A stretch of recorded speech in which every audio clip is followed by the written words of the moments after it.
За. Ингээ яагаад ингэ суучдаг хэрэг нуруу өдөө суучдаг. Эхлэхэд дараа шудраг эхлэхэд бол би та нартай адилхан хүн. Тэгээ амьдрал мэдээ зовлонгоор харин дүүрэн байгаа. Гэтэ амьдрал яаж хэцүү зовлонгоор дүүрэн байсан үхээс бол дийв.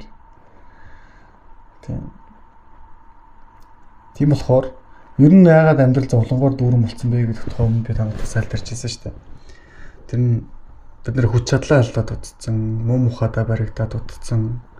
Тэгээ нийгэм дээр мэдээж сайн сайхан гэдгээс гадна муу мухаж гэсэн олон зуун жилийн турш магадгүй тэр цөөнгөө мянган жилийн турш ноёлж ирсэн бидний оюун ухаан бодол санаа зүстгэл гэдэг зүйл дотор бүх нэвчсэн учраас амьдрал зовлонгоор дүүрэн байгаамаа.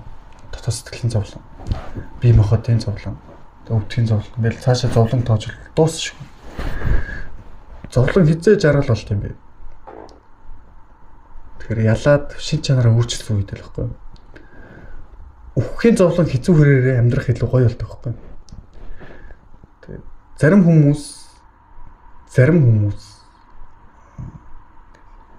хөндлөг байдлаа хүн боч төрхийн сайн сайхнаа ойлгоогүй тэр хүмүүс яг юу гэж бодд юм бэ гэхээр үхлийг амархан гэж боддог.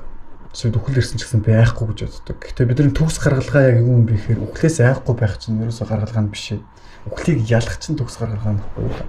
Энэ махан биетэй байхдаа үхлийг ялж чаддаг хүн гэдэг чинь жинхэнэ ялагч байхгүй юу? Тэгээ хэрвээ тийм хүмүүсийг нэрлэх гэвэл мэдээж би яг өөрөө багш нарыг мэдээж нэрлэнэ. Гэтэ та нарт одоо энэ зүйлийг ярихаар уусаа галзуу шиг санагдах байх л та ойлгож байна. Амьд байх утас гэдэг сэдвүүд ч юм олон зүйлс ярихаар. Тийм болохоор чадхаас чадахгүй хүртэл нэг ярьсаар л байгаа л боддог л доо ер нь хизээ өөрчлөгдөх бол. Гэхдээ миний бас нөгөө боддог зүйл нь юм болохоор угаасаа энэ цаг үе өөрчлөгдөж байгаа учраас хүмүүс ч гэсэн удахгүй өөрчлөгдөнө. Хүмүүс илүү амьдралтай хайртай болж эхэлнэ. Хүмүүс удахгүй нойрноос сэрнэ гэдэгт итгэлтэй байдаг байхгүй. Хэрэв тийм итгэл надад байгааг бол би зүгээр чив чимээгүй мөнгө олох гэсэн баха. Одоо энэ номон дээр байгаа тэр Петр Левин биш үү? 20 настайдаа суралцсан баг 30 гаруй жил энэ мэдлэгийг зааж байгаагүй шүү дээ. Гэтэл би яагаад ингээ 20 эдтэйгээс хойш 30 жил нуухгүйгээр зөвхөн яг ингээд залуу гэлтгүй ингээд бүх юмаа дэнчтэй байд ингээд яваад идэм бэ гэхээр цаг үеийн өөрчлөлт гэдэг зүйл найдсан учраас байхгүй юу? Тийм болохоор хэрвээ тэгээгүй байсан бол би мөнгө л хөөх байсан. Хоол хөөх байсан. Магадгүй эмхтэн хүн хөөх байсан байна. Амьдралаас ер нь авч болох олон зүйлс байдаг л да.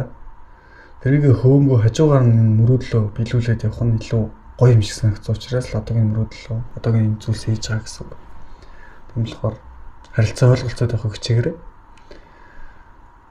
Дээрээс нь заримдаа бол яг боддгоо чимээгүй өнгөрчдөг ч юм уу. Гэхдээ би чинь залан хүн штэ. Би чинь монгол хүн штэ. Дуу хоолойгоо хэрэглэх ёстой. Тэгээ миний дуу хоолойгоор дамжуулаад нэг ч гэсэн сүнс төрөх юм бол нэг ч гэсэн хүн арай өөрөөр боддог болох юм бол тэгэл миний яг энэ зүйлийг хийж байгаа гол зорилго нь дэлгэтэндээ агаартай хэсэг бодлоо. Яг ухаантай бичлэг хийлээ.